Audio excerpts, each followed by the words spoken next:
Good morning guys and welcome back to another video. Thanks for tuning in. So today I'm going to take you for a full day in an episode of the Mini Cut. I'm going to show you my diet, my training, and talk a little bit about both of those and how I can help you to achieve your goals. So we're just about to get the day started with a full upper body session. Let's go.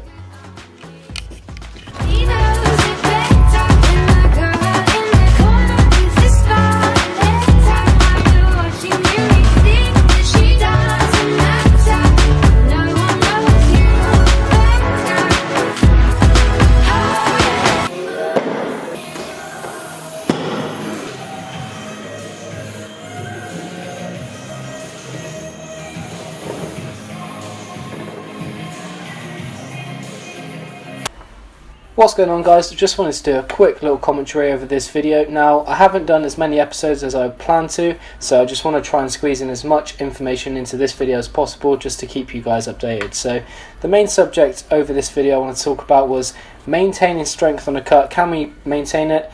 Can we even build strength? And is strength training even practical whilst we are cutting? So before we go into it, we need to consider the multiple factors which affect our strength levels in the first place. So a big one which I find is extremely underrated is our sleep. So strength, as you should know, is predominantly improved through enhancements in our nervous system. As well as that, it is also affected by a muscle cross-sectional area. But with this in mind, we need to be reminded that decreasing our sleep is going to decrease our enhancement of our nervous system, which means it's going to produce less force, and we're going to be more fatigued, meaning we're not going to have as much energy to lift those weights in the gym. So the second one I want to go into is the training program. So all things considered, if you're going from a program where you're doing quite high volume, let's say 4 sets of 10 reps on your main compound lift, if you're going from that and then you're going to you're cutting your calories down diet wise, but then you're going from a training program that does 4 sets of 10 to 5 sets of 5 and increasing your intensity, then the chances are that your nervous system is going to adapt to that and you're going to increase your strength. So you're going to gain some strength in one form or another. Another thing you should consider is where you currently are in terms of your fat levels. So if you're someone who's starting at high levels of fat, let's say a ballpark figure of 20% body fat, then you're going to find it a lot easier to maintain or even build strength than someone who's a lot leaner, say 12 to 14%. As when we really start to restrict our calories, that's when it gets harder to build our strength or even maintain it. So that brings me on to my next point quite nicely. We need to consider how severe the calorie restriction is in the first place. So if we are severely restricting our calories, then that's going to have a big impact on our energy levels. It's going to affect our nervous system, like I mentioned before, and we're not going to have the energy that we need to perform well in the gym.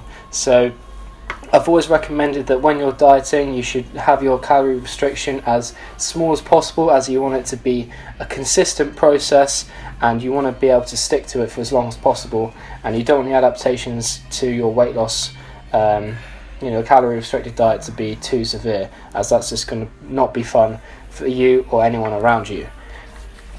As well as this, you need to consider your food timing. So this is where food timing actually becomes relevant, because if we are restricting our calories, then we want to have as much energy for the gym as possible. So we want to be having our carbs predominantly around our training sessions. That way we're getting enough energy for the training session. We're also restoring the carbs that we've lost throughout the workout, so we're restoring our glycogen within the body.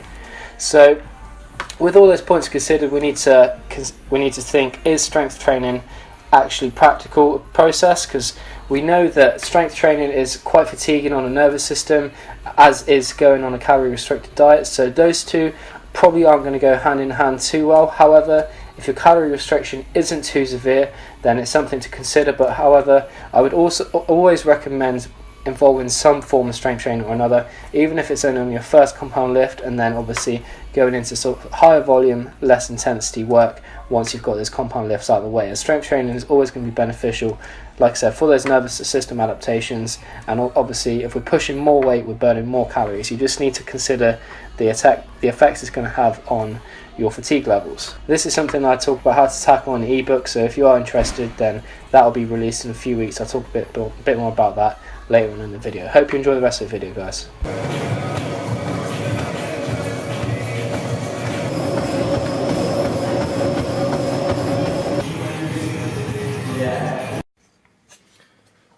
Okay, so we've just finished up in the gym and we're currently in the library, so but just about to have this little breakfast mix which you see me make this morning, and the macros are actually pretty good on this. So I've got 27 grams of protein, 40 grams of carbs and 6 grams of fat, so not too bad. Altogether it is 337 calories. Don't know if you can see that. So we're just going to be eating this for the next few minutes, and then we've got a diet plan to be getting on with for a client online, and then I'll show you what we're going to be doing after that, and then next meal should be in about 3 hours, so catch up with you then. Right guys, so we're back at mine and I've just had food, but I forgot to show you guys what I ate, so just run you through it quickly. I basically had a bowl of porridge, but I used a sachet of basically hot chocolate, but it's white chocolate flavour, and I mixed that in with some Pip and Nut crunchy maple peanut butter, so that just basically gave it an extra bit of flavour.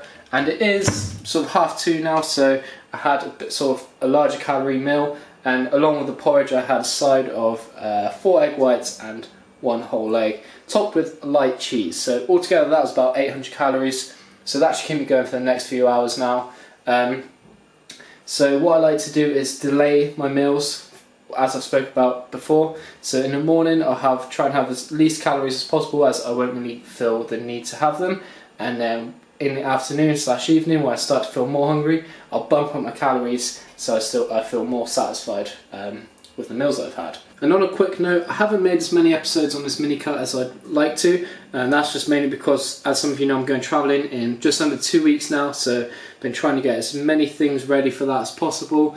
I've also just been busy with work, sort of saving the funds for when I'm there so I can enjoy myself, and also just generally enjoying life maybe a little bit too much. All things considered, the mini cut has still gone well. The photo shoot is in about 3 days now and I'm feeling pretty good, but hopefully we'll squeeze out one more episode before the shoot in the end, and obviously I may still continue to cut down so I'll look good for when I go away travelling. If there's any questions you'd like to know sort of outside of these episodes, then of course just let me know and I'll answer them for you. We're going to get back now to doing some more work on the laptop, just finishing off that diet plan for a client, and then in a couple of hours time we've got some PT clients who'll be heading to the gym, do some training there, and I'll finish the day off with a big meal and I'll show you what we're having. But if you want to know how this sort of diet plan works, so basically someone will come to me and they'll give me all their nutritional information through a consultation which I have online. I'll gather all their information, such as all the factors which affect our metabolism and all the sort of dietary habits that people may have. So that may be sort of questions which include when you get hungriest most, what does your lifestyle and work routine allow you to do within regards to nutrition. So can you eat in the mornings, can you have regular breaks for meals, or do you have to say wait a few hours before you can eat and you don't get much time to prep food, so you may have to eat outside of the workplace, say from Tesco, Sainsbury's or any superstore, so meal deals or anything like that. So basically I take into account all lifestyle factors which are going to affect nutrition, and then from there I gather a 3 to 5 day meal diary of what they're currently eating, and then from that I can get a good estimate of how many calories they're currently consuming, what their sort of nutrition is like, if I need to make any major changes, and then from there I'll make the necessary changes to the diet so they can get the results they want. So if they want to lose fat, then obviously I'll make the changes. So we may need to cut some calories, we may need to cut some junk food out, but all in small steps. So obviously we know that the best diet possible is the one that we can stick to for the longest amount of time. So by making these small steps and these small improvements in the diet, it's a lot easier for people to stick to, meaning that they're going to stick to that sort of diet change for a lot longer, meaning that the results are going to be greater in the long run, and also they're going to improve their habits and the adaptations aren't going to be as drastic, meaning that the results that they've made are going to stay for longer. So we've just finished up personal training, had a few clients tonight and it all went well, but just quickly I want to talk a little bit about what you guys should expect if you're going into your first cut. Now obviously the idea of having a lean physique, ripped body, it all sounds good, but in reality it's not all what it's made out to be. Now, I'm in no way saying I've got ripped physique and I'm lean as hell, but I do know the effects that a low-calorie diet has on the body and the mentality as well, and how that can affect your day-to-day life. So, for example, these last couple of days, I've been on quite severe calorie restriction. Well, I say severe, but it's been about 2,200 calories in, and my energy output has been quite high. And I'm just doing this because this is the last couple of days before the photo shoot, so I just want to try and tighten up a little bit. Although I'm nowhere near stage ready, so I can only imagine what those guys must be going through. However, I do plan to step on stage next year at some point. I've wanted to do it for the last couple of years, but however, circumstances have just gotten away and excuses pretty much. However, next year I would plan to definitely step on stage, so you've got that to look forward to. But physically, it can drain you, it can make you tired. Obviously, that's where certain recovery strategies need to be in place, and that's something I talk about in my ebook. But we need to sleep well, we need to minimize stress in our lives, and we need to mostly communicate with other people so they know what we're doing, and so we can get the support from those guys when we need it the most. And one thing that can be difficult, you can get grouchy sometimes. You can be, really low energy, so that can be quite difficult if you've got a high maintenance job such as me as a personal trainer. You need to be quite high focused with clients. You need to have a lot of energy to deliver, an effective and fun, enjoyable training session. So that bit can be quite tough. Not only that, but it can affect, your sleeping patterns, how you think. So for example, I'm not speaking very well because I can't think of my words properly when I'm tired, but how you communicate with other people, it can affect a whole host of things, your body language. As we know, if we reduce the calories, then our non-exercise activity thermogenesis reduces, which means we're not moving about as much. So as we've got less energy, we might find ourselves slouching down, might find ourselves just generally moving about less, which is just never good.